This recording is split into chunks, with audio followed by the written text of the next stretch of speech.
Xin chào quý anh chị và các bạn. Khanh đang ngồi trên cái chiếc xe XC90 phiên bản T8 Recharge. Thì có rất là nhiều anh và chị hỏi Khanh về cái chiếc xe này hàng ngày mình nên xài cái chế độ lái nào để cho nó phù hợp nhất và tiết kiệm nhất. Rồi trong video này Khanh sẽ giải đáp câu hỏi của nhà mình. Nếu nhà mình đang theo dõi các video của Khanh cảm thấy những video này hữu ích, đừng quên nhấn nút đăng ký, nhấn dấu chuông để luôn nhận những video mới nhất nha.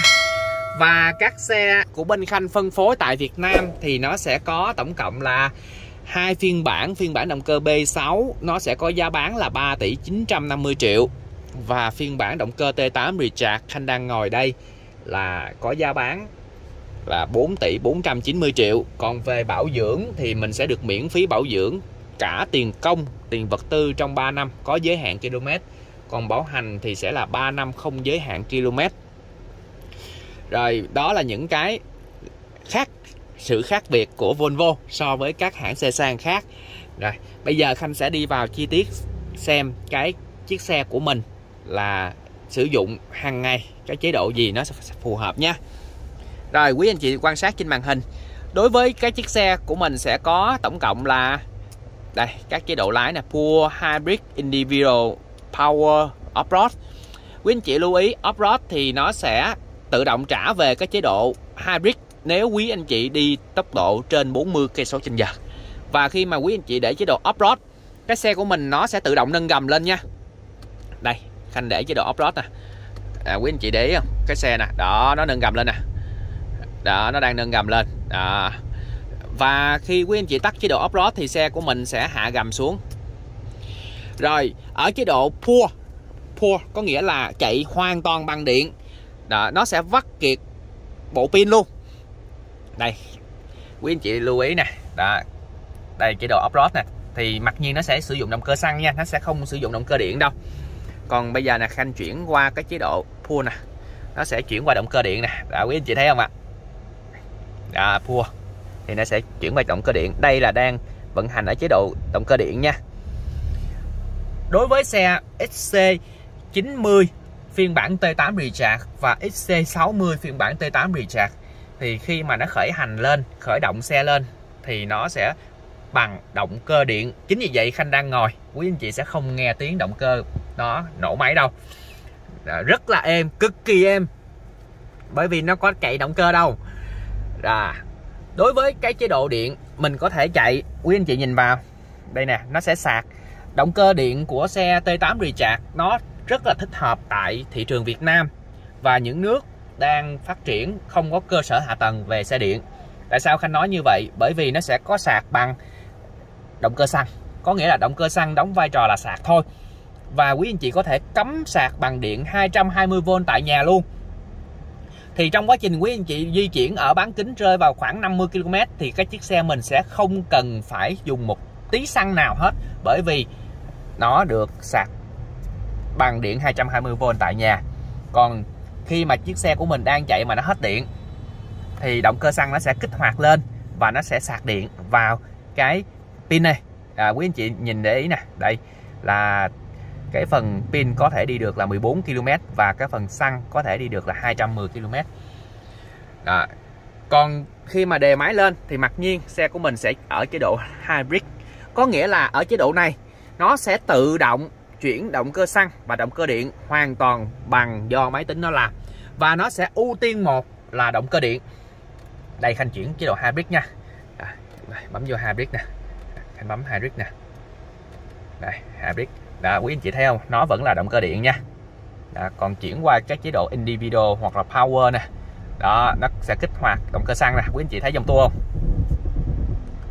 Đó, còn Khanh chuyển qua lại các chế độ Hybrid nè. Đó, nó là động cơ điện. Nào quý anh chị thấy không? Đâu có dòng máy đâu có nổ đâu. Rồi ở chế độ Hybrid này vẫn ưu tiên là động cơ điện, từ khởi động xe lên, tăng tốc, rồi vượt mặt, tất cả là động cơ điện. Nhưng khi bộ pin của quý anh chị nó đang nằm ở khoảng 30% pin thì động cơ điện nó sẽ được bổ trợ và được sạc bằng động cơ xăng. Chính vì vậy Khanh mới có cơ sở chia sẻ với nhà mình là cái động cơ T8 này nó tiêu hao nhiên liệu chỉ rơi vào khoảng 3 lít cho 100 km chạy, 3 lít xăng. Tại vì động cơ xăng nó chỉ đóng vai trò là cái máy phát điện và nó sạc điện vào cho quý anh chị khi nào cái bộ pin nó xuống điện, nó xuống phần trăm pin nó dưới 30. Và khoảng 3 lít cho 100 km này, quý anh chị chạy đường trường hay là đường nội đô nó đều khoảng 3 lít cho 100 km thôi. Cái này nghe hơi lạ đúng không ạ? Để Khanh giải thích tại sao mà nó khoảng đó. Bởi vì khi mà quý anh chị chạy đường trường thì tốc độ anh chị đều đều đúng không ạ? Thì khi đều đều đó, động cơ xăng nó sẽ kích lên và nó sạc cho động cơ điện, đúng không ạ? Rồi, tại vì thời điểm đó là nó đang ít hao xăng nhất, tại vì nó đang chạy chớn mà. Rồi, những lúc nào cần tăng tốc đệm ga vào thì lúc đó động cơ điện nó kích trước. Động cơ điện kích không đủ, động cơ xăng nó mới kích sau. Còn khi mà quý anh chị chạy trong nội đô thành phố, thường mình thấy động cơ nó sẽ có mức tiêu hao nhiên liệu cao hơn. Nhưng đối với xe hybrid và recharge thì ở trong thành phố mình chạy, những cái cú tăng tốc đệm ga của mình được thực hiện bằng động cơ điện. Những lúc đó nó mới hao xăng nhiều nhất. Dừng đèn đỏ nhiều, đậu lại, tăng tốc là bằng động cơ điện. Và chỉ có khi chạy tốc độ đều thì nó mới có động cơ xăng kích vào. Đó là lý do tại sao mà Khanh di chuyển nha. Đó là lý do tại sao mà Khanh nói là cái chiếc xe của mình nó chỉ hao xăng khoảng 3 lít cho 100 km chạy. Đó, bây giờ Khanh đang chạy nè. Thì cái phần pin này nó đang chạy có 11 km. Thì hiện tại Khanh vẫn đang chạy bằng động cơ điện. Đây, quý anh chị thấy không ạ? Nó động cơ điện mà. Nó đâu có dòng tua đâu. Nếu mà có dòng tua thì nó sẽ là chuyển qua động cơ xăng, nhưng mà xe đang chạy động cơ điện. Quý anh chị thấy không ạ? Thì mức tiêu hao nhiên liệu này không. Đó. Quý anh chị đi hàng ngày cứ để cái chế độ hybrid này mà mình đi, mình không cần phải suy nghĩ. Ngoài ra khi mà quý anh chị chạy cái xe có động cơ điện á, thì nhà mình là nhà phố mà nhà kính có hầm nè, có phòng đậu xe riêng nè, nhưng mà cái phòng đậu xe của mình nó không được kín lắm á, thì đối với cái động cơ điện này, mình đi vào nhà nó sẽ không phát sinh ra khói và khí thải. Chính vì vậy nhà mình sẽ không bị hôi. Và hiện tại giá xăng, Khanh xin phép đọc giá xăng bữa nay của mình là Khanh đang ở thời điểm là ngày 13 tây tháng 6 năm 2022. Thì giá xăng của mình hôm nay đã là khoảng 16.500 đồng nửa lít rồi. 16.500 đồng nửa lít rồi. Dạ. Đó, thì giá xăng bây giờ, giá dầu, nếu một số quý anh chị chia sẻ là thời trước á, mình chọn động cơ dầu để cho nó tiết kiệm, bữa nay dầu nó cũng 27-28 ngàn rồi chứ đâu có rẻ hơn. Đó, thì động cơ điện nó là xu hướng sẽ giúp cho nhà mình có một cái mức tiêu hao nhiên liệu, một chi phí sử dụng xe cực thấp. Đó, Khanh đang chạy gần như hoàn toàn bằng điện. Hoàn toàn bằng, nãy giờ đâu có miếng động cơ xăng nào kích vào đâu.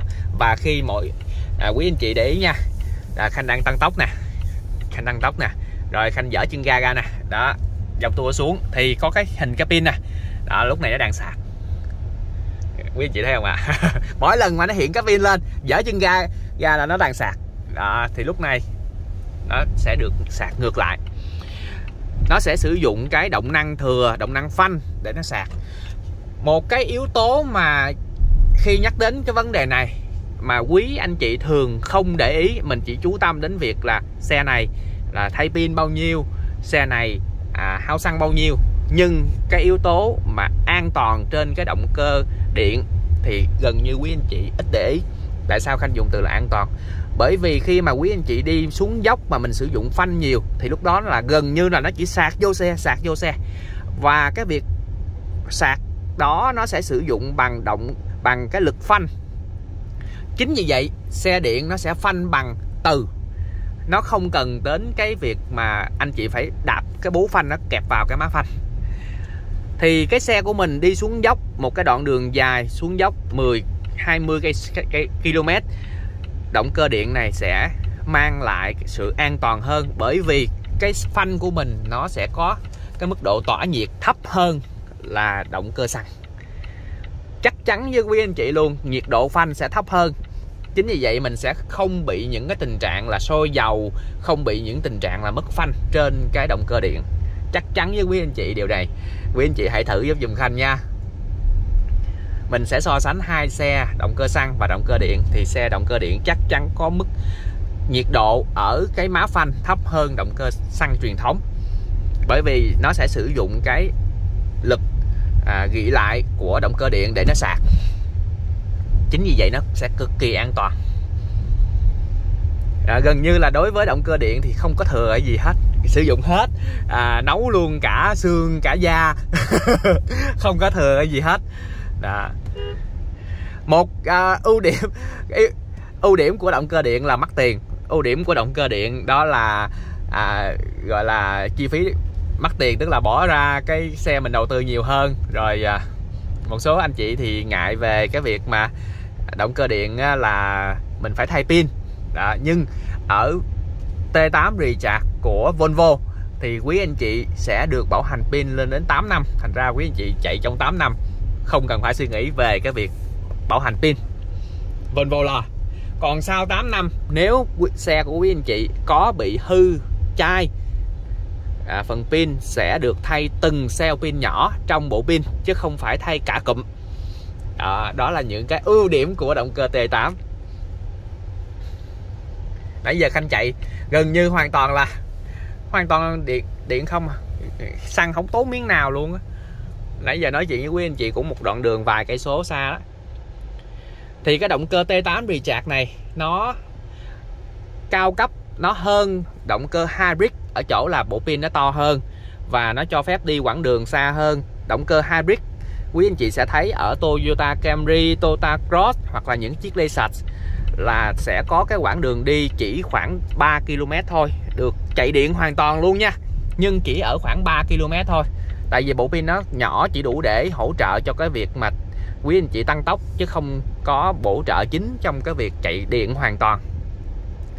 Và khi mà sử dụng cái hybrid thì đối với những cái xe có động cơ hybrid á, là quý anh chị chạy ở tốc độ trên 50 km/h là nó tự động kích qua động cơ xăng.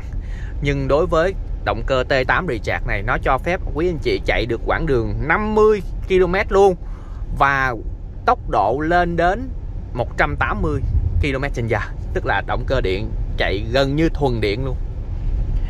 Nhưng quý anh chị sẽ không sợ bị hết điện dọc đường, bởi vì còn động cơ xăng chống lưng, hết điện động cơ xăng nổ lên sạc điện cho quý anh chị chạy tiếp. Mình có thể đi bất kỳ vùng miền nào ở Việt Nam mà không lo lắng cái việc cái chiếc xe của mình nó hết điện.